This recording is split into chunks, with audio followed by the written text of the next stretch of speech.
They sent the infertile bride to shame her, but she became the only woman the cowboy ever Are you loved. sure you don't want New to stay for Mexico, dinner? 1885. A gunshot shattered the night silence, echoing across the dusty plains. Lucas Reed stood on his weathered porch, Colt 45 still smoking in his hand. The body of a mountain lion lay sprawled in the dirt 20 paces away, its final snarl frozen on its lifeless face. "Third one this week," Lucas muttered, his eyes scanning the dark outline of the horse barn. Moonlight cast long shadows across the Rowe Ranch, a once thriving cattle operation now haunted by emptiness and the footsteps of a solitary man. Lucas holstered his weapon with practiced precision. At 38, his face bore the hard lines of a man who'd seen too much. A jagged scar ran down his right cheek, a souvenir from Gettysburg, where he'd served as a Union scout. His reputation as a marksman was matched only by his reputation as a man of few words. The war had taught him to kill. Life afterward had taught him to endure. He turned to enter the house when hoofbeats approached. Sheriff Thomas Morgan, a burly man with a salt and pepper mustache, rode into view. Lucas tensed. The sheriff rarely brought good news. "Evening, Reed," the sheriff called, dismounting with a grunt. "Nice shot." Lucas nodded, offering nothing more. "There's talk in town," Sheriff Thomas continued, removing his hat. "Folks say a man like you needs a woman around this place." Lucas's jaw tightened. "I don't need and don't want anything of the sort." "They're sending her regardless," the sheriff replied, ignoring Lucas's glare. "Walker family's girl. Had an accident.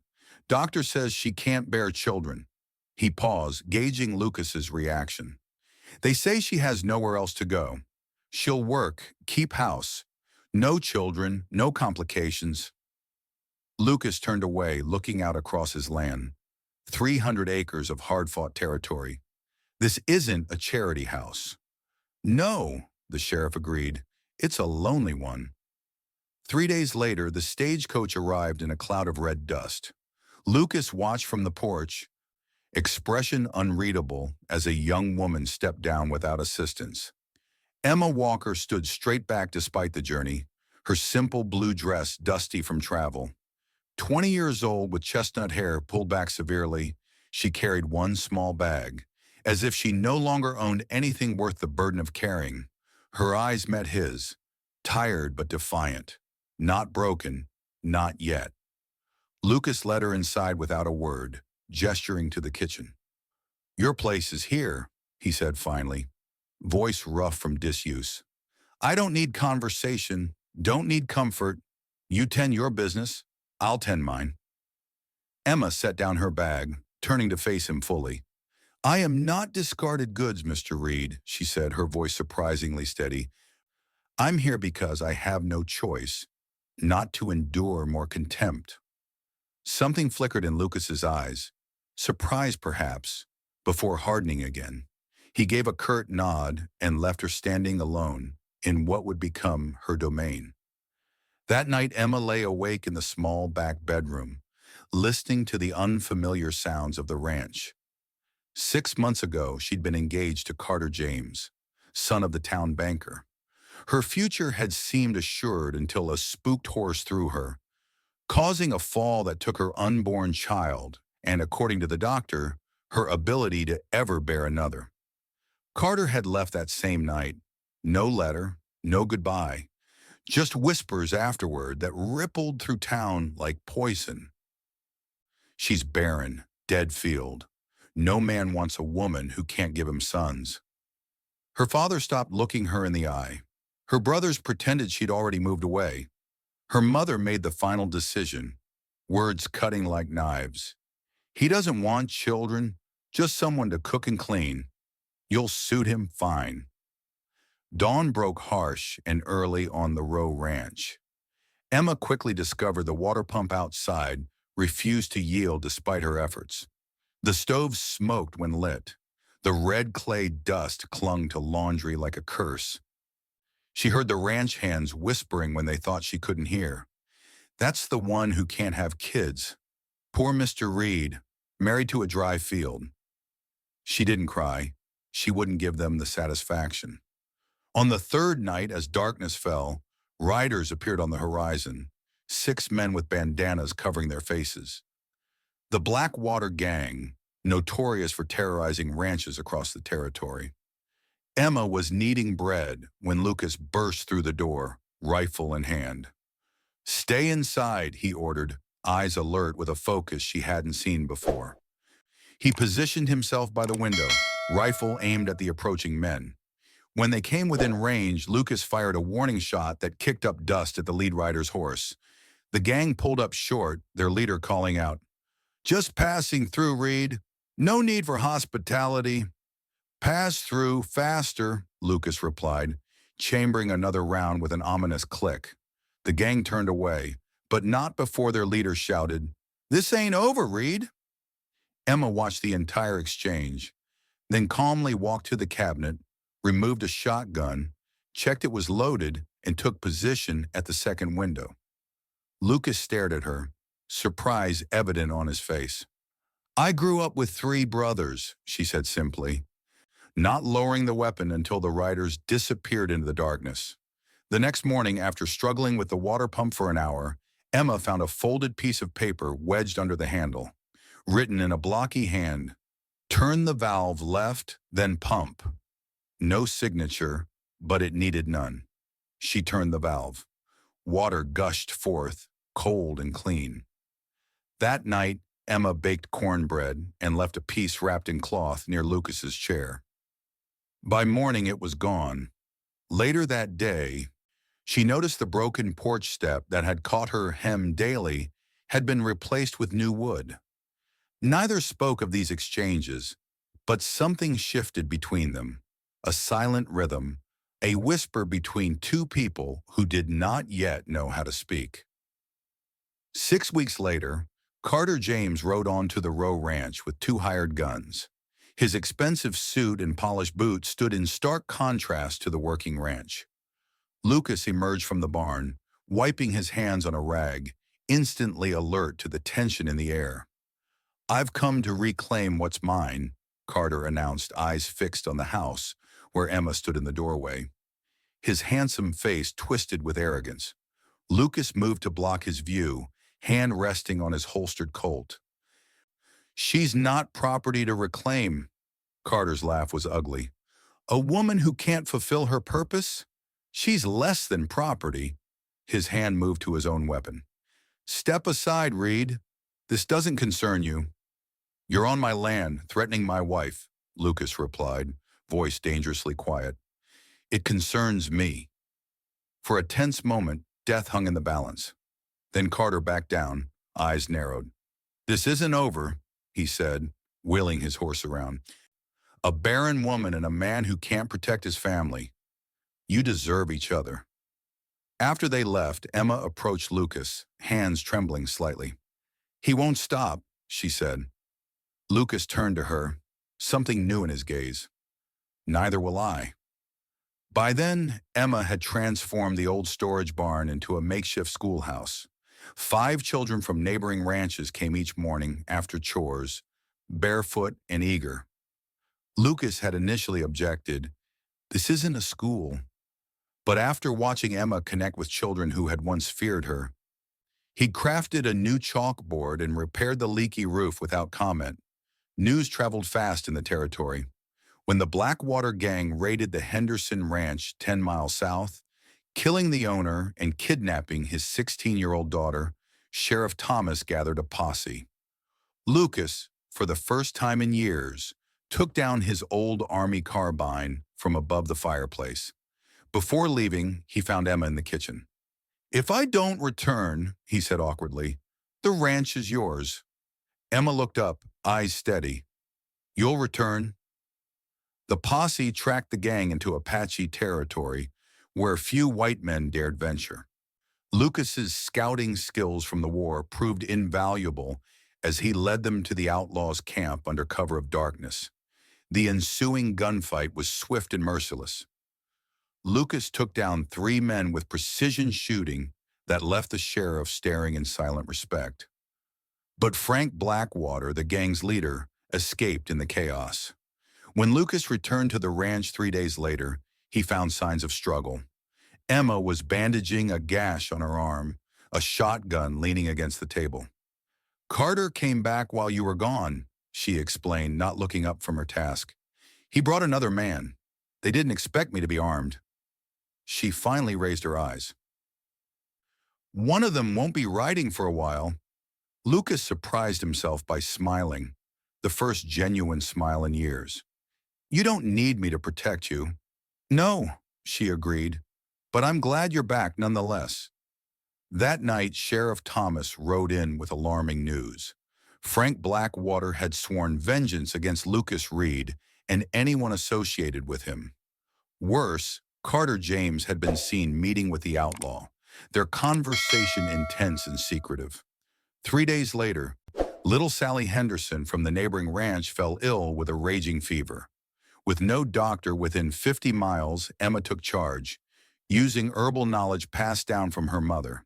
She crushed peppermint for the chest, sliced ginger into broth, and brewed chamomile tea with honey. All night she sat with the child, wiping her brow and singing soft lullabies.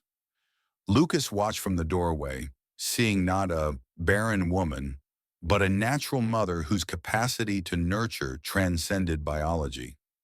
By dawn, the fever broke. Sally's mother, Martha, gripped Emma's hands. "God sent you to us," she whispered. "Don't let anyone tell you different." That evening, as sunset painted the sky in fierce oranges and purples, Lucas joined Emma on the porch. For the first time, he sat beside her rather than across from her. The silence between them was no longer empty, but expectant. "I was a scout for the Union," Lucas finally said, his voice low. "Came home to find my wife Ellen and our boy Josiah had been attacked on the road from town." His voice thickened. "The wagon was burned. Never found their bodies." Emma remained quiet, allowing him the dignity of his pain. "It wasn't a random attack," he continued. "Someone sent a message. To me." His hands formed fists on his knees.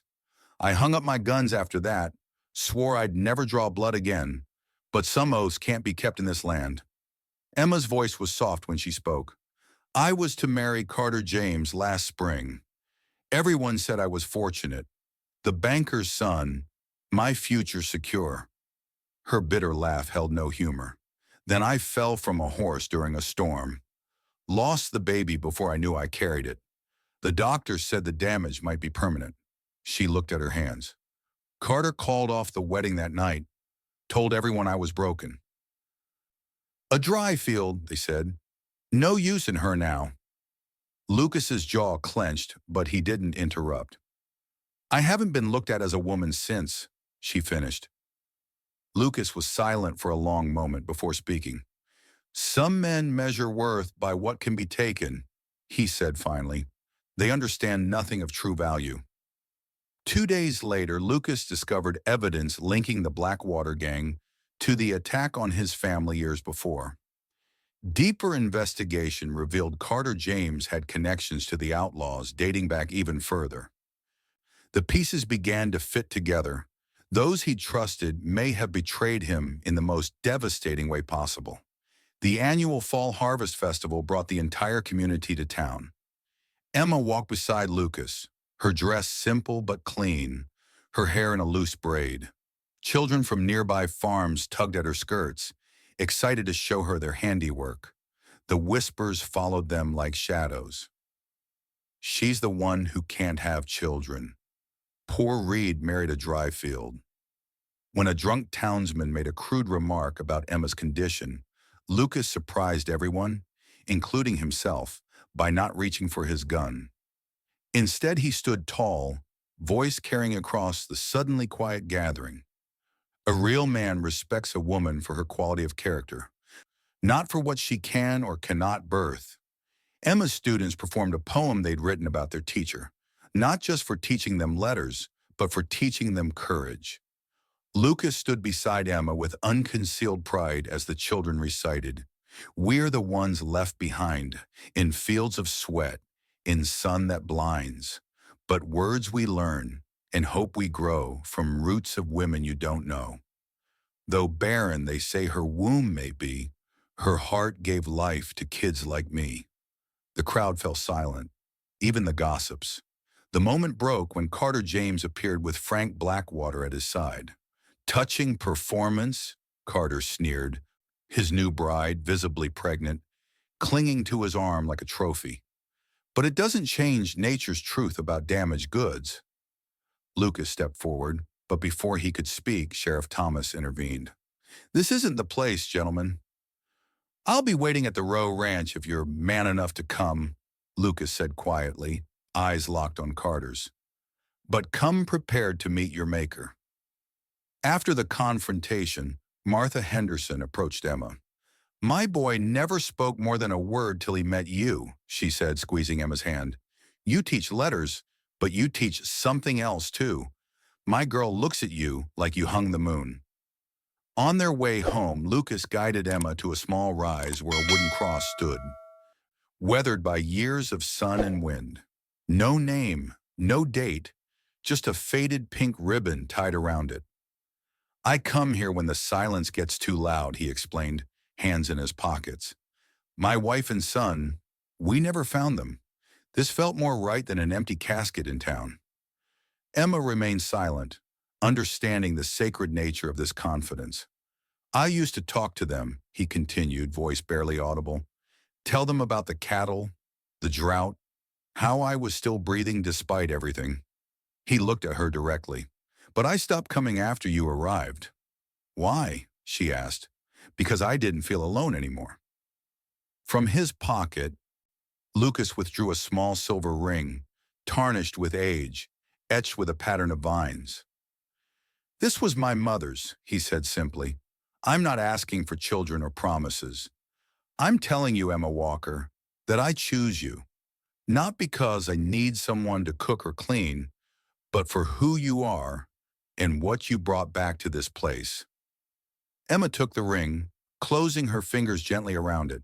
Then she reached for his hand, their calloused palms meeting in silent understanding. Darkness shrouded the Row Ranch. The only sounds were crickets and the occasional lowing of cattle, until thundering hoofbeats shattered the peace. From the shadows emerged the Blackwater gang, 12 armed riders with burning torches. Burn it all, Frank Blackwater commanded, his scarred face illuminated by firelight. And bring the woman to Carter. Lucas had anticipated the attack. Weapons were positioned strategically around the house and barn. Ammunition stockpiled, escape routes planned. Emma, he said urgently, you can still leave safely. This is my fight. Emma was already loading a Winchester rifle with surprising competence. They're coming for me too. We fight together. Her eyes held no fear, only determination. The siege began with gunfire from the darkness. Lucas, drawing on his wartime marksmanship, took down 2 riders with precise shots from upstairs windows. Emma defended the back door, wounding an outlaw attempting to torch the kitchen. A flaming arrow arced through the night, lodging in the schoolhouse roof. Flames erupted almost instantly. The children's drawings, Emma cried, seeing months of student work about to be destroyed. She moved toward the door. Lucas blocked her path. Let me. He sprinted across the open yard, bullets kicking up dust at his feet. Inside the burning barn, Lucas discovered more than just papers. Little Thomas, the youngest student, cowered beneath a table. The boy had arrived early to leave wildflowers for Miss Emma and became trapped when the attack began.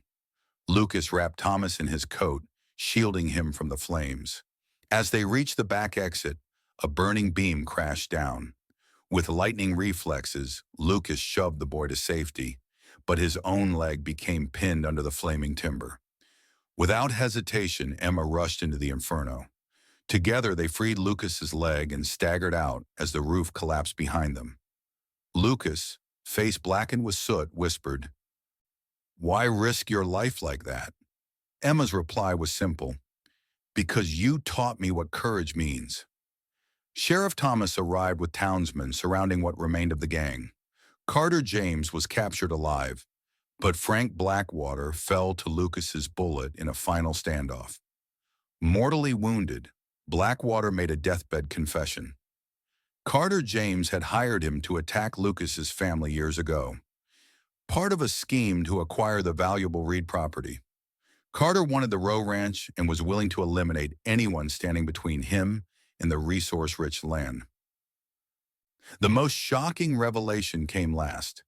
Carter James wasn't merely Lucas's enemy, he was his half-brother from their father's secret affair. The elder Reed had left the ranch to Lucas, fueling Carter's jealousy and revenge. Carter had even arranged Emma's horse accident upon discovering her pregnancy. He wanted no legitimate heirs to challenge his claim. Carter was sentenced to hang for murder. On the way to federal prison, the transport was attacked and Carter killed. No one knew exactly who did it, but rumors spread of Apache warriors with their own grievances against the Blackwater gang. Weeks later, Lucas discovered a young boy by the ranch boundary fence, mouth full of dust. Clutching a ragged toy horse, the 4-year-old orphan had survived an attack on an immigrant wagon train by bandits. Lucas noticed a handkerchief wrapped around the toy horse, embroidered with ER in fading thread, the same initials as his late wife, Ellen Reed. Coincidence or something more profound? Without hesitation, Lucas lifted the boy and carried him to Emma. "He's ours," he said simply, placing the child in her arms. Emma held him tight, tears soaking his dirt-caked hair. They named him William, after Lucas's father, who had taught him about honor and responsibility despite his failings. Those who had once whispered barren and worthless now regarded Emma with respect. She became Miss Emma to every child and a trusted healer throughout the region. Lucas carried his colt again, not for vengeance but protection. One spring morning, Lucas stood on the porch watching Emma and William chase each other through puddles, their laughter echoing across the once silent ranch. She occasionally touched her stomach, not in hope, but habit. There would be no pregnancy, but there was joy. Together they planted a cottonwood tree beside the house. Lucas dug the hole. Emma placed the sapling. William brought a bucket of water, spilling half on his boots. As sunset painted the sky, they stood together, not a family by blood, but one forged through fire, pain, and choice. Lucas turned to Emma, his weathered face softened by something that might have been peace. "Men are often measured by what they build or conquer," he said quietly.